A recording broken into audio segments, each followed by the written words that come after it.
Olá pessoal do Área Militar, sejam bem-vindos aqui no canal para mais um vídeo importante de análise da atual situação no leste europeu entre Rússia e Ucrânia, as principais atividades bélicas dos dois lados nos últimos dias, que trouxe realmente muitas questões, muitos debates frente à atual situação. O cessar-fogo que não chega, muitas questões sobre cortes de energia na Europa e entre outras atividades realmente que estão acontecendo, que está prejudicando muitos inocentes, muitos civis, não somente ali no leste europeu, que é o principal cenário, mas também por toda a Europa. Vamos para a análise então da atual situação aqui no leste europeu.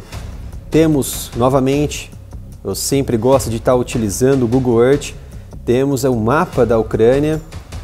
No centro temos a Rússia à direita, no flanco leste, e temos umas questões muito importantes que ocorreram nos últimos dias, que foi o avanço das forças ucranianas na frente de Dnipro, na frente do rio Dnipro, próximo à região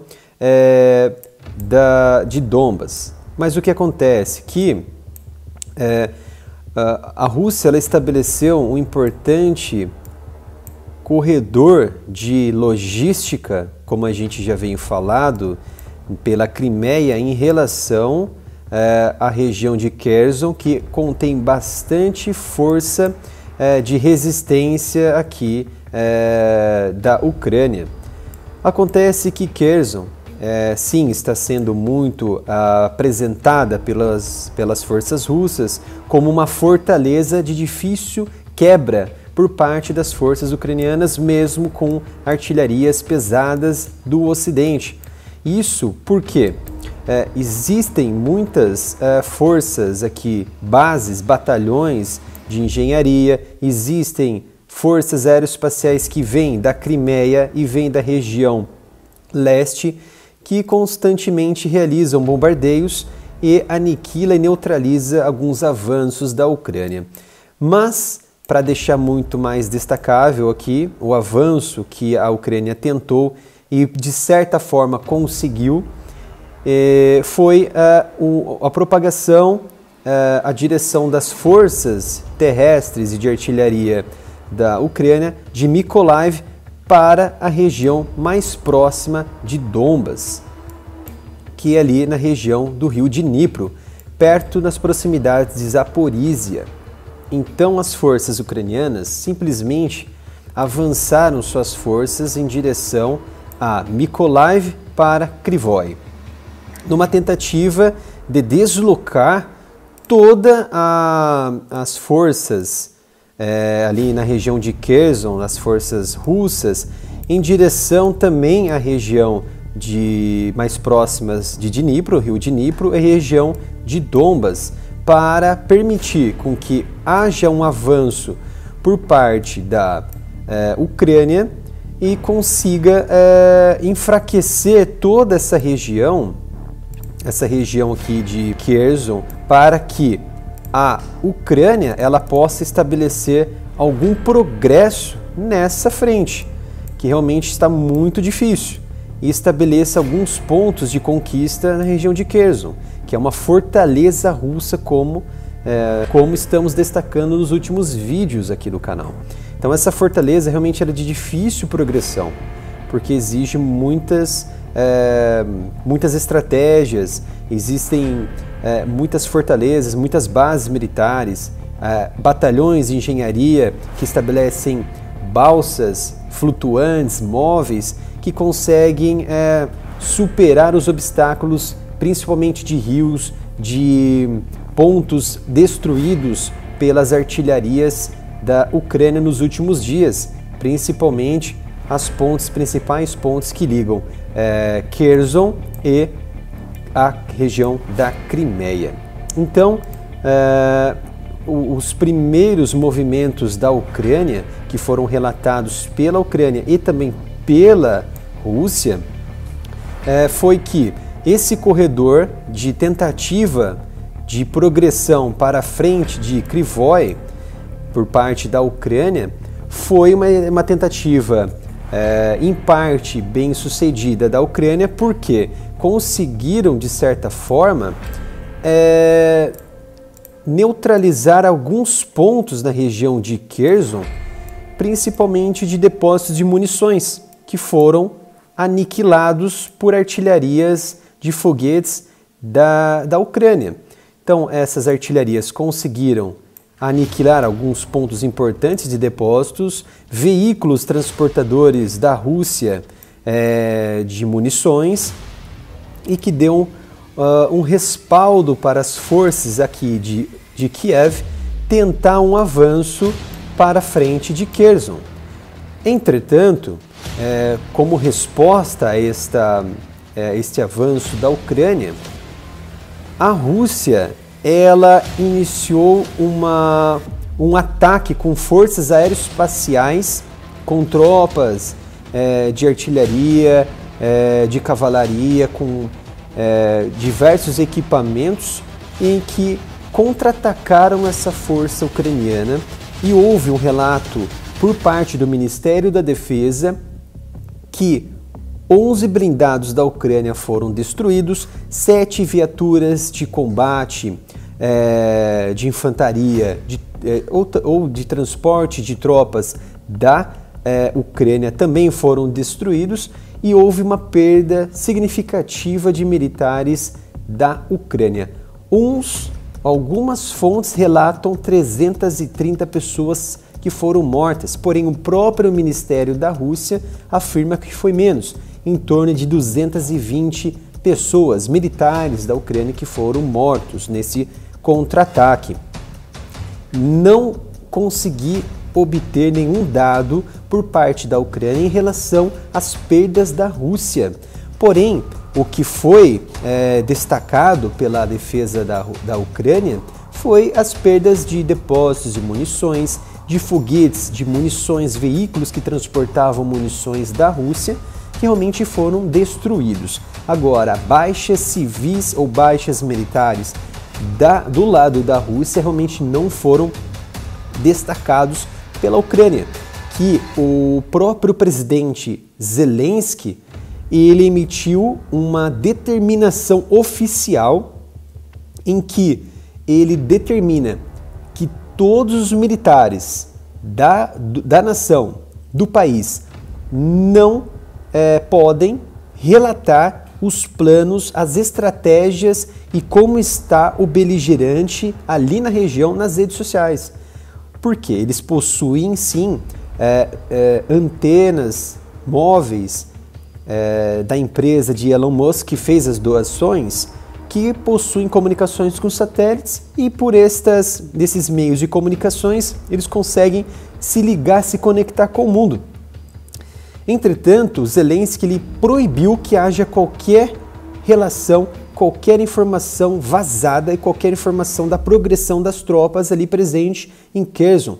Uma contraofensiva que foi muito detalhada pelo área militar em vídeos anteriores há mais de 4 semanas, a 3 semanas, que destacamos novamente que a contraofensiva ela já iniciou com as destruições dos principais pontos que ligam Kherson na Crimeia, como destacamos nesse vídeo também, e que essas informações elas não podem ser progredidas até as mídias, principalmente as mídias do Ocidente, por conta de sigilo nas operações, para que eles consigam progredir e tentar realmente retomar o controle de Kherson e futuramente alguns portos ali da região do Mar Negro.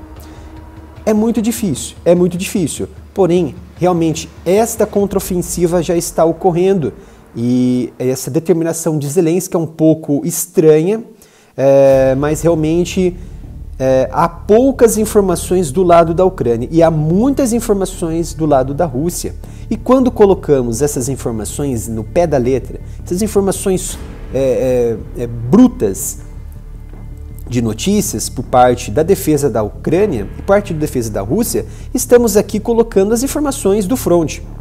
Então nós cruzamos essas informações e definimos o que pode realmente ser a verdade. É claro que os lados eles colocam os dados deles e acabam cruzando, fazendo um crossover, pode ser negativo ou positivo. Muitas das vezes que a gente relatou, realmente foi fatos positivos, fatos reais, verdadeiros. Porém, há muitas informações do lado, neste momento, hoje, do lado da Rússia, por parte do próprio Ministério da Defesa do país e negado por parte da Ucrânia, que destaca apenas alguns pontos positivos, como a destruição de edifícios, destruição de bases militares, de depósitos de munições, de veículos móveis que transportam munições da Rússia. Então, realmente, há poucas informações. E isso faz com que muitos ficam falando, porta-voz, o canal Área Militar é porta-voz da Rússia. Não é que é porta-voz da Rússia, estamos colocando a verdade. E cabe a você, apaixonado nessa paixão tão fervorosa por um lado da Ucrânia, ou você, tão fervoroso por parte da Rússia, interpretar.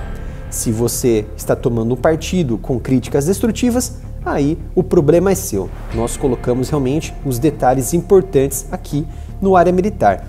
Um destaque importante é que na região de Kherson houve esse corredor de Mykolaiv até a região mais próxima do rio Dnipro, em que houve os ataques da Ucrânia em relação à Rússia e a Rússia em relação à Ucrânia.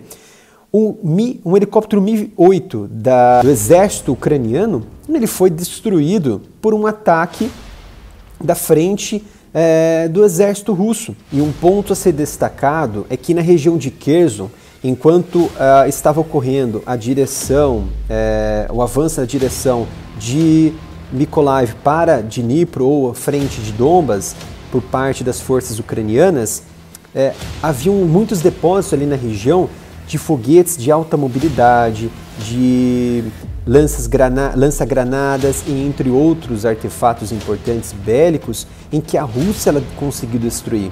Inclusive alguns foguetes utilizados nos veículos de alta mobilidade enviados pelos Estados Unidos, os HIMARS, também foram destruídos essas munições, esses artefatos. Então o que? Realmente há um cruzamento de informações em que a Ucrânia destruiu muitos depósitos de munições da Rússia e a Rússia também destruiu alguns pontos também de munições da Ucrânia. Então essas notícias realmente elas se cruzam e elas têm um ponto em comum. As informações elas são plausíveis.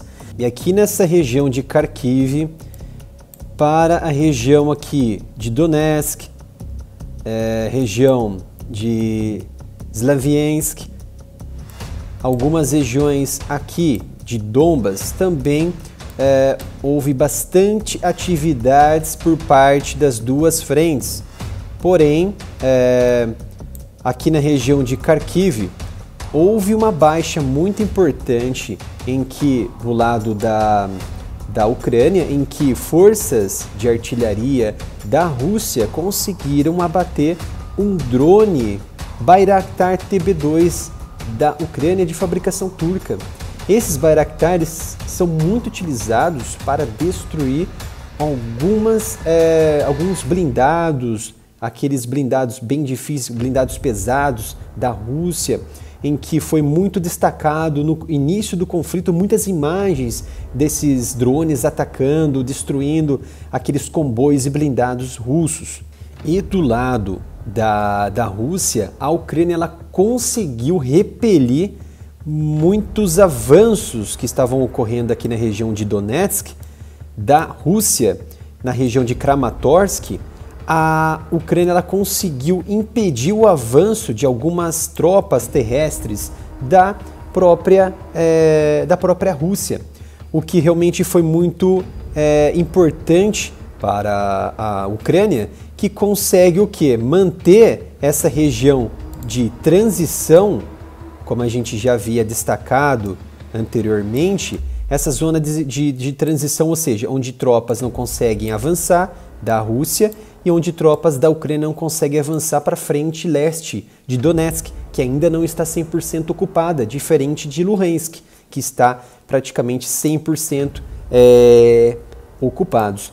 Então essa resistência foi muito importante nesse momento para a Ucrânia. E na região de Kherson, nessa região aqui onde tem muita resistência ainda por parte da Ucrânia, eles conseguiram também impedir que a Rússia ela conseguisse posicionar melhor seus combatentes nessa região. Então conseguiu o quê? Dissipar alguns indivíduos, algumas tropas do exército russo nessa região também, que foi realmente muito, nos últimos dias, as atividades bélicas nessa região, com bombardeios, com blindados destruídos, tropas sendo mortas, tropas sendo repelidas, infraestruturas importantes de logística foram destruídas. Então essa região ela foi muito tempestuosa nos últimos dias.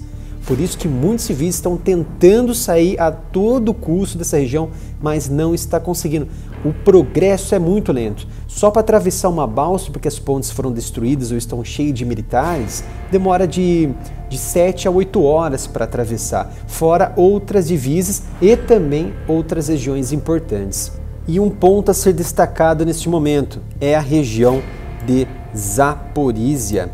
Por que essa região está sendo muito observada nesse momento? Porque ali existem duas usinas importantes. A usina nuclear de Zaporizhia e a usina termoelétrica de Zaporizhia, que alimenta a usina nuclear principal, que tem 6 reatores. Então, quando a Rússia ela penetrou na região, ela estabeleceu um perímetro de guerra, um perímetro em que ninguém podia entrar e ninguém podia sair sem sua autorização. Então, os técnicos, os cientistas ali da usina, simplesmente tiveram que vazar, tiveram que sair dali da região. Então, o que a Ucrânia fez? Espalhou para geral, espalhou para o Ocidente, que a usina corria sério risco de vazamento, de explosão, poderia ser uma catástrofe porque era a maior da Europa, enfim, fez todo um rodeio, realmente muito necessário, porém, a equipe de Moscou, os cientistas que têm ampla experiência em usinas nucleares, foram até as instalações e estabeleceram o quê? O comando dali da região, o comando da usina nuclear. Então quem está operando neste momento, os cientistas, os técnicos nesse ramo nuclear, de energia nuclear da Rússia, em participação com ucranianos e também, neste momento, as autoridades da Agência Internacional de Energia Nuclear, que estavam ali em parte em Kiev e outras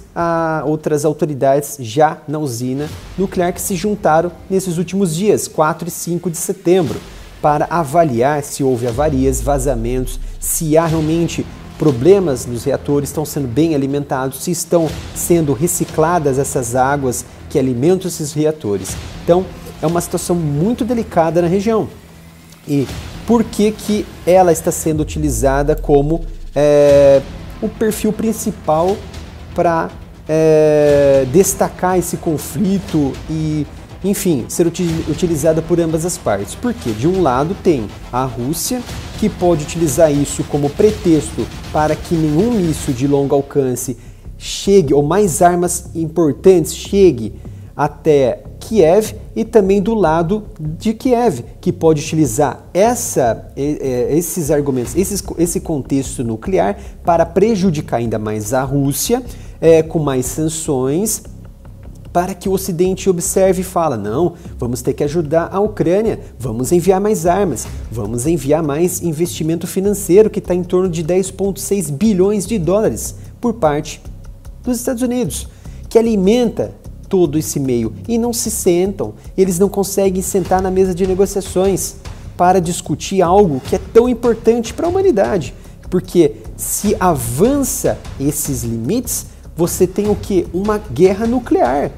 Se você fornece material que vai transfixar, material para a Ucrânia, que vai transfixar territórios da Rússia, que pode atingir as regiões mais limítrofes do leste e oeste, na verdade, oeste da Rússia, você pode colocar toda essa situação num pesadelo que pode cair num buraco nuclear, em que todo esse contexto que até hoje é de guerra convencional pode se transformar numa guerra por toda a Ucrânia, que está concentrada na região leste, e pode sim, sem dúvida alguma, transfixar a Ucrânia se a Rússia ela interpretar que a Europa é culpada também por determinados ataques e avanços naquele ponto, naquele momento, ela também vai transfixar a Ucrânia e vai atingir a Europa com certeza. E vai envolver, é claro, os Estados Unidos, OTAN, Europa contra a Rússia, Bielorrússia, enfim, outros levantes ali, principalmente que pode colocar também em xeque as relações Rússia-China. Se a China realmente apoia a Rússia e a Rússia apoia a China, há um eixo a sendo formado. Se realmente a China não está nem aí para a Rússia, ela não vai apoiar. Então, há muitas questões importantes que giram em torno disso. E aqui vocês observam a usina nuclear de Zaporizhia, onde temos aqui os 6 reatores, 3, 4, 5, 6, extremamente importantes e interligados ali por usinas termoelétricas que fazem a reciclagem de toda essa água dos reatores, como a Zaporizhia TPP, a poucos metros ali da região. Então, são questões muito importantes em que esse perímetro, neste momento, está sim sob controle da Rússia. E o que aconteceu esses dias? Que um drone estava passando nessa região, um drone comercial adaptado para a guerra da Ucrânia, e foi abatido pelo sistema de defesa da Rússia. Porque ele estava indo em direção aos reatores, indo em direção à usina nuclear de Zaporizhia. Não se sabe se esse drone estava indo para realizar algum reconhecimento, alguma filmagem da região, ou estava indo para destruir algum ponto, atingir a usina com alguma granada, enfim, algum tipo de artefato. Então a Rússia fez o quê? Emitiu um alerta, ali para os seus militares, que foram autorizados a abater o drone através de seus radares e também contramedidas eletrônicas, e o drone veio a cair no solo. Ou seja, isso poderia ser um pretexto para a Ucrânia atingir a usina nuclear.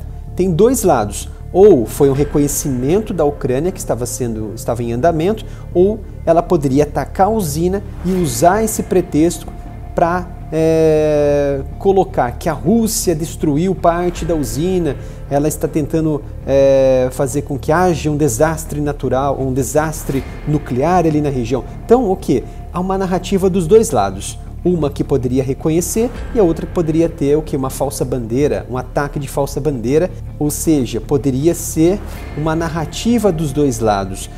Um lado poderia somente reconhecer a usina, não ia fazer mais nada. O outro lado está alegando que poderia ser um ataque de falsa bandeira e que a Ucrânia estava utilizando o drone para fins de destruição e incriminar a Rússia por determinadas ações. E para fechar esse contexto, a Rússia, como eu já divulguei em vídeos aqui no canal, a Rússia ela emitiu um dado muito importante, um dado quantitativo muito importante que mostra as baixas do lado ucraniano. E tem um detalhe: essas baixas, elas relatadas pela Rússia, elas não foram contestadas pela Ucrânia. Então, será que realmente isso aconteceu? Será que esses dados estão positivos? Até esse momento, realmente não há dados não há informações por parte da Ucrânia negando esses dados que eu vou apresentar aqui, que no total, desde o início da Operação Militar Especial, que é a operação que a Rússia ela descreve, porque só ocorre no eixo leste e não por toda a Ucrânia, e que pode mudar no futuro, pode ser por toda a Ucrânia, isso segundo o próprio ministro da Defesa e o próprio Putin. Nessa operação militar foram destruídos 287 aeronaves, 152 helicópteros, 1.877 veículos aéreos não tripulados, 372 sistemas e mísseis antiaéreos, 4.822 blindados e outros veículos blindados de combate, 825 veículos de combate de múltiplos sistemas de lançamento de foguetes, 3.368 canhões e morteiros de artilharia de campanha e também 5.304 unidades de veículos militares especiais. Ao todo, são mais 17 mil equipamentos, a mais 17 mil equipamentos. Agora, se realmente são dados fidedignos, são dados realmente importantes, mas se são fidedignos, a gente não sabe, ou seja, foi o lado russo que publicou. Estamos aqui mostrando somente as informações. A Rússia, a Ucrânia, por sua vez, ela não contestou isso até o momento. Ela pode contestar com dados oficiais, falando, olha, não houve isso, abaixo não foram, por exemplo, 287 aeronaves, foram 100, foram 60, foram 50, ainda não houve essas contestações, contradição por parte do Ministério da Defesa da Ucrânia. Então, ainda não também houve nenhum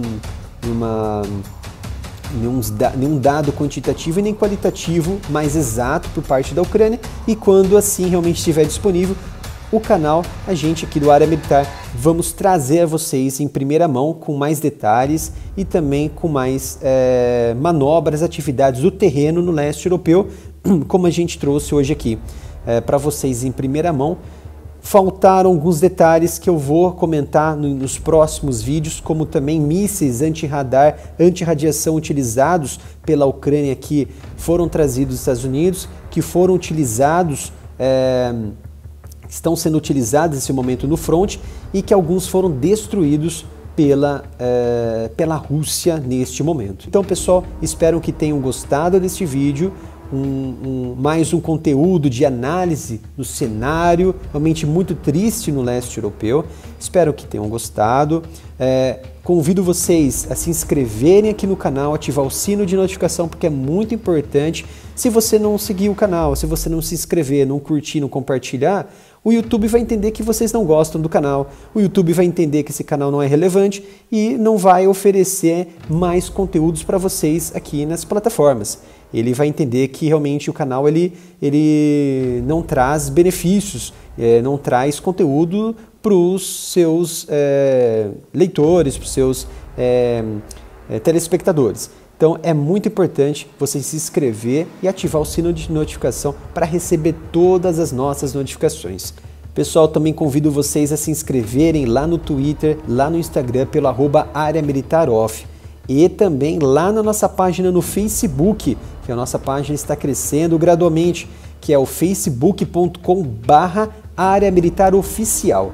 Conto com a presença de vocês lá, conto com a colaboração de todos vocês para doar qualquer valor para a nossa chave Pix aqui do canal, que é o canal areamilitaroff@gmail.com. Através dessas doações, vamos conseguir ainda manter nossas revistas digitais, a manter as nossas assinaturas, para nós realmente produzir, sintetizar várias outras análises aqui no canal para trazer conteúdo de qualidade para vocês.